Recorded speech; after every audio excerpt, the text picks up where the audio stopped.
lagi dengan Mem Tina di kelas Bahasa Indonesia. Pada minggu lalu kita telah belajar tentang struktur dan unsur kebahasaan tes deskripsi. Nah, pada minggu ini kita akan belajar menulis tes deskripsi. Adapun tujuan pembelajarannya adalah siswa mampu menulis teks deskripsi tentang suatu objek. Sebelum kita belajar lebih lanjut, kita akan mengingat apa sih tes deskripsi itu? Tes deskripsi adalah teks yang menggambarkan suatu objek dengan sangat jelas. Jadi anak-anakku sekalian, tes deskripsi itu ada objek yang digambarkan ya. Dan perlu diingat juga ciri tes deskripsi. Ingat ya nak, tes deskripsi itu kita seolah-olah dapat melihat, mendengar, dan merasakan langsung apa yang ditulis oleh penulis. Dan yang berikutnya yang perlu diingat adalah struktur tes deskripsi. Ada 3, identifikasi berisi pengenalan, deskripsi bagian perincian, dan simpulan berisi kesan-kesan penulis.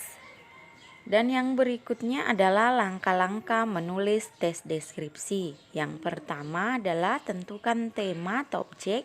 Yang kedua, membuat judul yang berisi objek. Yang ketiga, membuat kerangka bagian.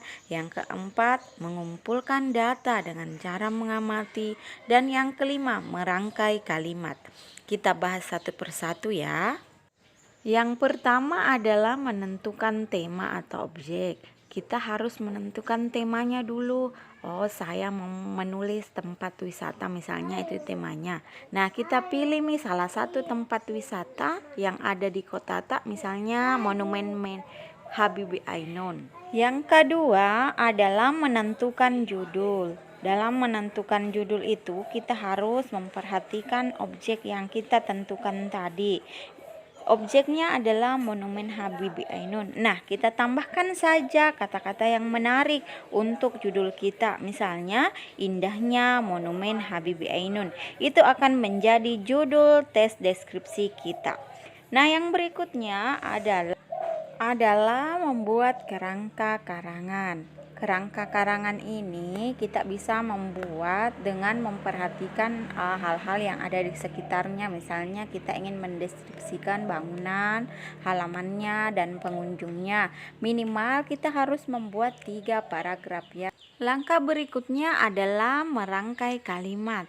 Dalam hal ini kita harus memperhatikan identifikasi, deskripsi bagian, serta penutup ya.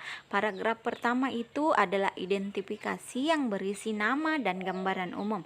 Seperti paragraf ini, Monumen Habibie Ainun adalah salah satu tempat wisata yang menarik di kota Parepare.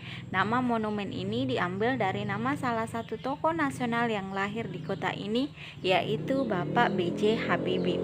Nah, paragraf kedua berisi identifikasi ya. Jadi perhatikan di identifikasi ini ada kalimat yang dapat dilihat, dapat didengar, dan dapat dirasakan. Seperti contoh paragraf ini, Monumen Habibie Ainun dibangun dengan sangat cantik dengan perpaduan warna yang begitu menarik, serta terdapat patung yang berdiri dengan elegan.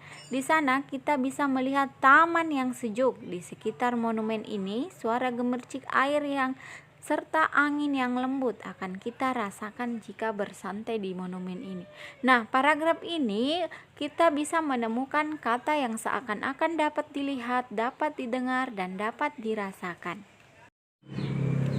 Paragraf yang berikutnya adalah paragraf ketiga. Perhatikan contohnya, indahnya monumen ini memberikan daya tarik kepada masyarakat untuk berkunjung ke sana. Kita bisa melihat banyak pengunjung mulai dari anak-anak hingga orang tua. Mereka datang untuk menikmati keindahan monumen ini. Padatnya pengunjung akan kita dapati pada hari libur.